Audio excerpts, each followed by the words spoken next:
Support for The Bittersweet Life comes from our listeners. This week I want to thank Eula and Scott.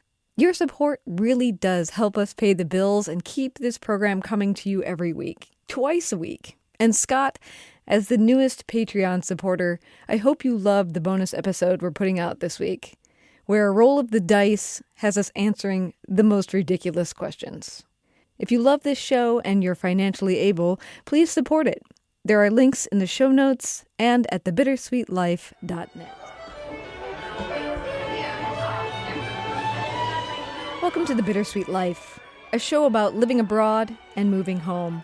And more than that, it's a deep exploration of what it means to live, to truly be alive. Your host, Tiffany Parks, is a childhood friend of mine. She lives in Rome, Italy. She moved there from the United States 16 years ago. And me, I'm Katy Sewell. I was a short-term expat for a time, living in Italy, right down the street from Tiffany. And then I moved home to Seattle, Washington. That's where I am now. So you are in the right place. If you love Italy or travel, if you're thinking about moving abroad or lived in a foreign place in the past, this is a show infused with art and literature and history. It's a show about life, and we're glad you're here.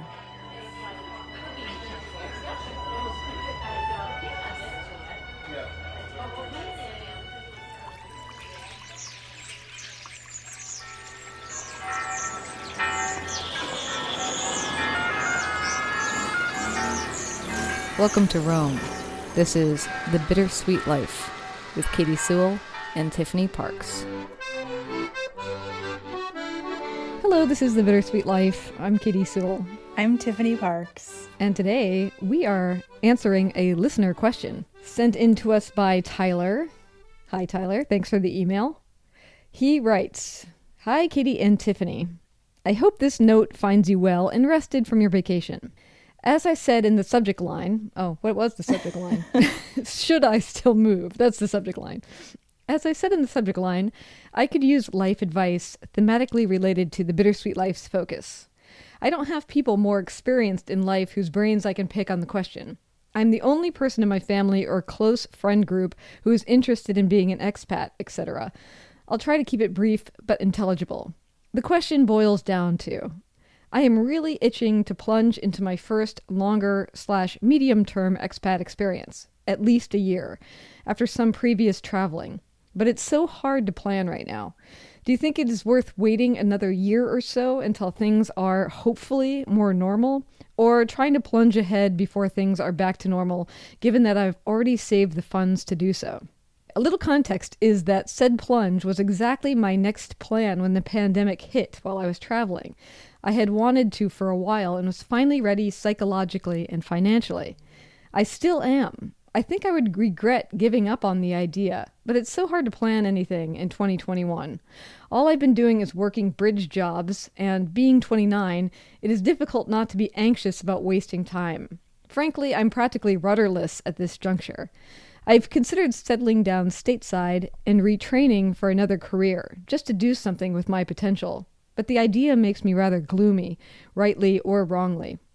I've listened to The Bittersweet Life long enough that I would really value your individual or joint input. I hope it doesn't make you nervous to contemplate advising a stranger.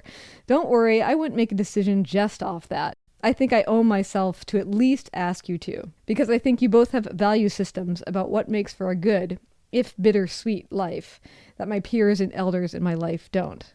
Anyway, thanks so much, Katy and Tiffany, not only for all of the content, but sharing your lives and giving myself and the other Bittersweet Life enthusiasts something nice in the world to support. Warmly, Tyler. Thank you so much for that message. That was just so interesting to listen to, and it reminds me so much, obviously, with the exception of the global pandemic part, but which is the main part of the message. But nevertheless, the idea of do I, don't I? The part that struck me about this note was the line, "When I think about staying, it makes me feel gloomy," rightly or wrongly. There is your answer right there. All right, so we'll just wrap up this episode and In my personal humble opinion, I think you should go. And I'm interested to hear what you think, Katy, but I think if something makes you feel, if like you have to choose between two things and one of them makes you feel bad just thinking about it, I think that's kind of your answer. And I mean, obviously that doesn't mean you should just throw caution to the wind in every single situation in your life, although some people do live that way. And he says rightly or wrongly. I don't think that it's ever wrong to feel the way that you feel. I think your feelings are generally right. Yeah. But would you say, okay, so of course you agree that he definitely should go. Yes. That he wants to do this, he's saved for it, he's planned for it psychologically, he should definitely go. But should he go in 2021? I mean, given our conversation that we had 2 weeks ago, even just about international travel during the time of COVID, should he try to resettle somewhere else right now? Well, Or should he just wait till 2022 and see if we're in a better spot? well, what if we aren't? Yeah. I mean, I hate to say it, but I mean, we all thought 2021 everything would be fine and dandy, and it isn't. So maybe there were people sitting around in 2020 saying, I want to move abroad, I'm ready, and okay, no, there's a pandemic, I'm going to wait. I interviewed, it's been quite a while now. It's been, I think, almost a year that I interviewed one of our listeners for a mini episode. I cannot remember the exact number, but I'll put it in our show notes. It was an interview with Gabriella Proietti, so you can look up her name and you could find it by that. But she did have the advantage of being an Italian citizen. So I don't know, Tyler, if you have dual citizen. I don't even know what country you want to move to because he doesn't say in his message what country or even what part of the world he's planning to move to. So I don't know if he has a job, can get a job there, can legally work there, if he speaks the language. There's a lot of stuff that we don't know from this message. But I was assuming he's been saving so that he can go for a year without having to work. That's how I read it. I see. But I don't know. But anyway, go on. Well, you know, Gabriella moved to Rome in something like August of 2020. It was so kind of like right between the two big waves of COVID, and there was no vaccine yet. We didn't know when we were going to get one. Nobody was traveling internationally, really. I mean, Americans were not allowed to come to Italy. She was only able to come because she was an Italian citizen. But she was like, I want to do this. If you go back and listen to it, she kind of said, this is when I want to go.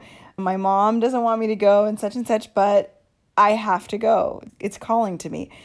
And another one of our listeners, Adrienne, who I'm hoping to interview in the next couple of months because she's here now, she and her husband, it's been a much longer plan. They have been waiting for their son to, graduate high school, go off to college and get really settled in college before coming over here. And they, I believe, also have Italian citizenship through her husband, who is of Italian descent. So again, they do have that advantage, but they moved in the middle of the pandemic as well. So I just want to say it's not like it cannot be done. Things may be more complicated, but, once you get the flight out of the way. And finding a place to live. Yeah, but I mean, I don't know that that's going to be any more different than... I wouldn't look for a place to live during a full lockdown. Yeah. Okay, that's going to be hard. True. But if there's no lockdown happening in Italy, life in Italy is... okay. I keep saying Italy as if I know where he's moving. I just assume Right. He's moving to Italy. I don't know, Tyler, where you're going, but let's just say you're moving to Italy, just for the sake of conversation. I mean, life here, it's gone back to normal in the sense that you have to have your vaccine or your, test every 2 days, which is a big deal. I mean, it is not nothing. You have to wear a mask indoors. But I mean, you can go about your daily life. You can meet up with your friends for coffee. You can go to events. The opera has started up again. Theater has started up again. You can go to museums. You can go look at an apartment. You can go and visit an apartment you'd like to try to rent. So it's not like the city is under lockdown. The country is under lockdown again. Maybe other parts of the world are. I don't know, for example, what life is like in Britain. I don't know where you're going. He could research that, basically. He could look into what is happening on the ground. I just feel like, life passes very quickly. And you got to seize these moments when you have them, these opportunities. And I had the same sort of sense of feeling very rudderless right before I moved to Rome. I had broken up with my long-term boyfriend. I was not on the lease of an apartment because I had been living with him. So I was I was just staying with a friend. I had this job that I was not at all attached to. I had nothing holding me here. I had no real career prospects. And I knew I wanted to go to Italy. I knew that was where I wanted to be. Sometimes if you want to do something like that, and you're in a situation where you have no ties, you have nothing, you don't have like your wife who doesn't want to leave her family, or this amazing job, or kids in school and you can't take them out of school, or, a house that you can't break the lease on, something like that. It's the perfect timing. In a year, he could have a new job, and then, okay, maybe I shouldn't leave this job, And then, he wakes up, 10 years have gone by, he's married with kids, and, it's too late. I feel like that might be a little too dramatic. Like, I could totally see him. I mean, he saved the money. He's mentally planned for this. I think at this point, if I were a betting woman, there is no way that even if he were to wait a year, that he wouldn't go eventually. I feel like the plan is there. Now, that's not to say that things can't happen in a year. Like you're saying, he could fall in love. He could suddenly find that he's in his dream job. But in that way, the things that would prevent him, I guess it could be a bad thing, like a parent could get ill, but the things that would prevent him would be things that were equally good. Maybe. Or possibly equally good. I just feel like he could get a job that is like maybe a well-paying job, but it might not be his dream job. And you know how easy it is to stay in a comfortable, cushy job, Katy? Well, that's true. That's true. But there's one thing I want to say here, just to make it a little more complicated. What's the line that you write? Hang on. Let me just look at this real quick. This line, Tyler. All I've been doing is working bridge jobs. And being 29, it is difficult not to be anxious about wasting time.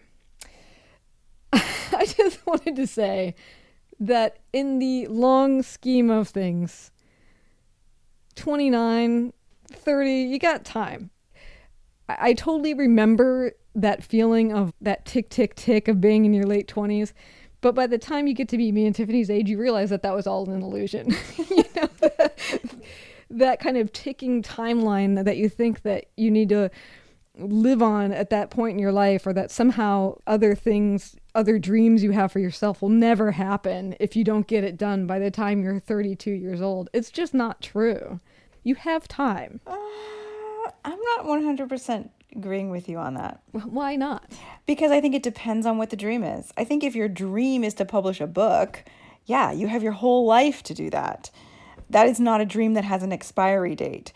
If your dream is to become a professional ballerina, you have an expiry date, and you better at 12 years old be in the dance studio every day, all day long. True. So I think it depends on what you want. And I think moving abroad is something that is much easier to do the younger that you are. And not just your age, but just the being untied to a lot of commitments. Mm-hmm. It's just so much easier. It is so much less complicated to move abroad as a single person. Yeah, I agree. But you don't agree that at 29, even if he were to delay 6 months and go when he feels like much more confident about the state of the world, let's say, hypothetically, that he would still have plenty of time. Yes, he would still have plenty of time. I'm not saying that at 29 and a half or 30, he's too old to move abroad. I'm saying he's no longer marriageable by then. He's a spinster. He's become a spinster, sadly. He always wanted to have children, but it was no longer possible. Sorry, I'm cracking up. Okay. I just think anything, so much can happen. So much can, from things as dramatic as a parent becoming ill to as mundane and commonplace as getting a job that becomes very cushy and very easy, that easy life.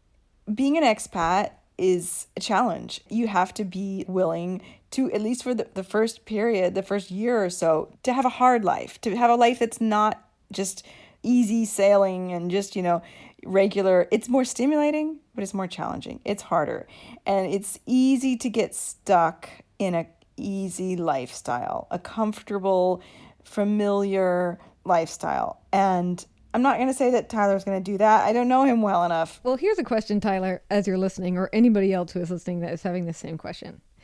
I'm sort of playing slightly devil's advocate here because Tiffany is so on the go, go, go, go, go side.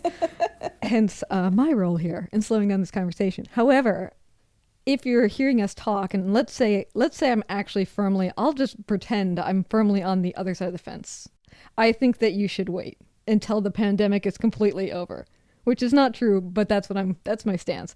Tiffany says, you should go next month. You're ready. You're psychologically ready. You have the money. You have a plan. Go for it. What feels right to you? Does it feel like you want to be more on the safe side? So when you hear me say, well, why, you got time, slow down, you could wait till it's over, you'll be totally safe or whatever. Or is it more exciting when you hear Tiffany say, you know what, you already know what you want to do, go. And maybe that's a way to decide. He said it in his letter, Katy. He said it made him feel gloomy just to think about staying and getting a new job, retraining for a new job. It makes him feel gloomy. So there's your answer. That's what I said at the beginning. Did I ever tell you I'm sure I've told this story on the podcast before, but when I had the opportunity to go live abroad in Rome, but unlike you, Tyler, I wasn't working bridge jobs. I was in the job, that I had worked my butt off to try to get into and had sacrificed for years to get in there. And I had to decide to leave. One of the last things that I did with one of my assistant producers was we went and saw this psychic that had moved in across the street from our studios. And they were promoting themselves by saying that they would give you a reading for $5. And we're like, hey, let's do it. I've never been to a psychic before. It's only $5. Let's go. And we did it just for fun. I went in and talked to this woman and basically told her my options. Do I go to Rome for a year or do I stay and work this job? And she didn't even really answer. She just looked at me and she said, you already know what you want to do. And it made me want to burst into tears, which, is a funny reaction. Obviously, I was very raw at that period of time. But the truth of the matter was I wanted to be brave enough to go. And I knew that when I did go, it would be a huge loss and a big hit on my career. So I don't know. When she said that, I felt like I want to go. I want to have that adventure. And so when I came out and met with my assistant producer who met with her privately himself, I said, what did you think? I'm like, I feel like she really gave me some clarity. And he goes, I think it was a bunch of crap. I was just going to say, yeah, that's like the easiest $5 she ever made. Yeah. Like if that's how easy it is totally. to be a psychic, I'm changing careers. Yeah, maybe that's what you should do over in Rome. Get it going. But anyway, that's sort of also what I'm saying is when you hear one of us say one thing or the other, if one of them kind of like yanks at you immediately, then that might be the answer already. I have a kind of similar story, but not really. The year before I moved to Rome, I knew that I was going somewhere. I had just broken up with this, like I said, long-term boyfriend, totally rudderless, but I still nursed dreams of becoming an opera singer at that time. And I thought, okay, either I'm going to move to New York, because that's where you got to go if you want to be in the performing arts in the United States. I'm going to either move to New York or I'm going to move to Rome. And Rome is not exactly the place to go to be an opera singer, but I just really wanted to go there. And I did know a voice teacher over here, who I never ended up studying with, but that's beside the point.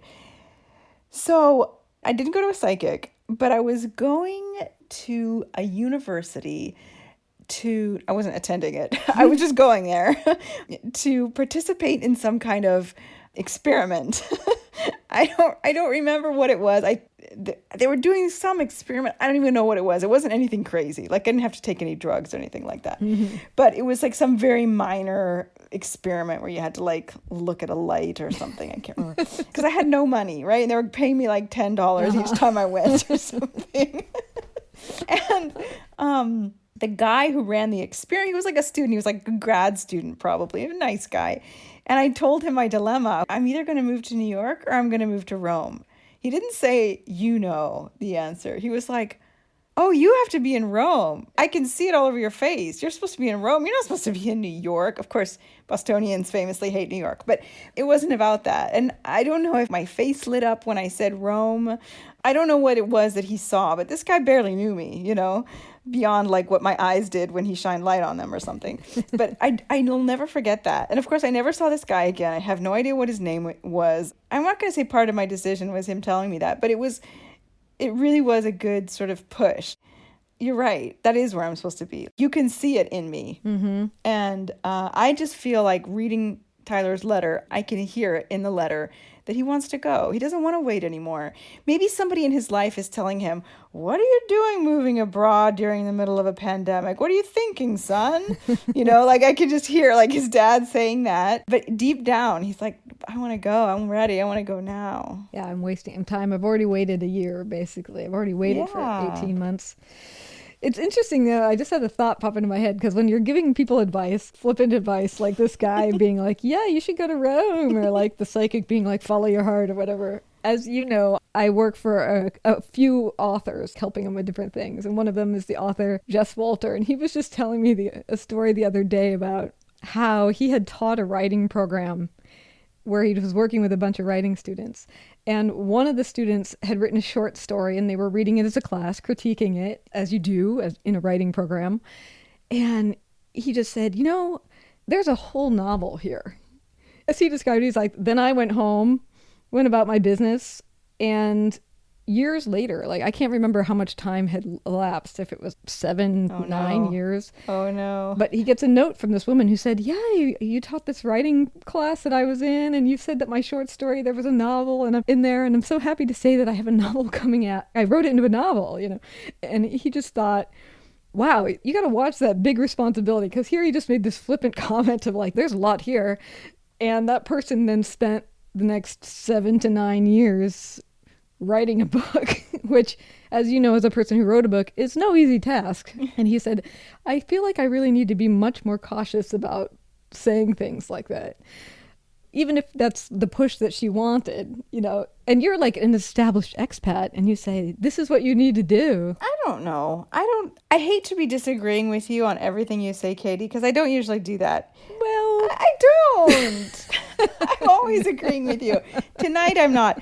Because I don't think that people take advice that they don't want to take. I think that lady already wanted to write a novel. Otherwise, she wouldn't have done it. Because I have a friend who I worked with, and she got a different job. I don't want to say anything too specific, just in case somebody recognizes who I'm talking about. But she's working for a PR firm, and she's really good at her job, and she feels underappreciated. And I keep saying, you should open your own business. You should open your own business. You should open your own business. And there's no way that she's doing it because that's not what she wants to do, or not yet. She's not ready to do it. You know what I mean? And I'm not saying that she would take my advice and change her life because of it and open a business because of it. I think of people who've given me advice. I remember I did a seminar, and we had to stand up and talk about something for 2 hours on like a topic about music. And I talked about Verdi and Puccini and my idea that Verdi is all about the music and Puccini's all about the drama. And I was making my case for this. And the teacher was like, honestly, that could be a book. And I didn't go out and write a book about it. That's true. I think you do what you want to do. The advice that hits you when you're ready for it, you take, but I think you already have the desire within you.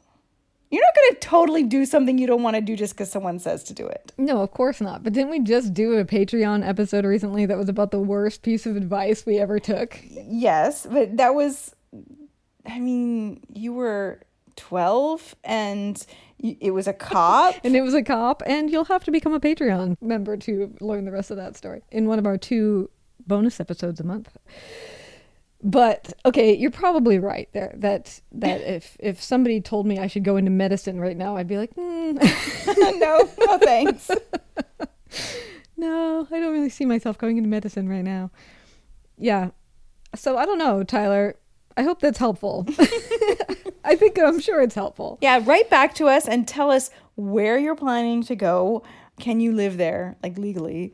What that situation is, and do you need to work? And if you do, are you allowed to work? Just so we have maybe a little bit more to work with. We probably won't do another episode on it, but we can write you back. Yes. But remember, even if you're going to go, I do think that it's important to keep in mind that at 29, you do have a little bit of time. So if it feels wrong to go tomorrow and you want to wait till after Christmas, that's fine. Yeah, but September's a good time for a new start. Well, it's the end of September. September's almost over. So I like making new starts in fall, But, if you want, wait till the dead middle of winter. Sure. Move in winter time. No, I'm just At kidding. least if you're moving to Rome, the Vatican will be super empty in January when you get there. That's true. Well, thanks for writing. And if you have a question that you want us to answer, we have another one that we're going to get to after Tiffany does a little research in the coming weeks, answering the question, if I want to blend into Italy and not look like I'm a tourist, what should I be wearing? We're going to tackle that in the next few weeks. But if you have a question that you want us to answer, feel free to send it in bittersweetlifepodcast@gmail.com, or you can write us through the contact page at thebittersweetlife.net. We're always happy to tackle whatever you're thinking about. Yes, and we're also on social media.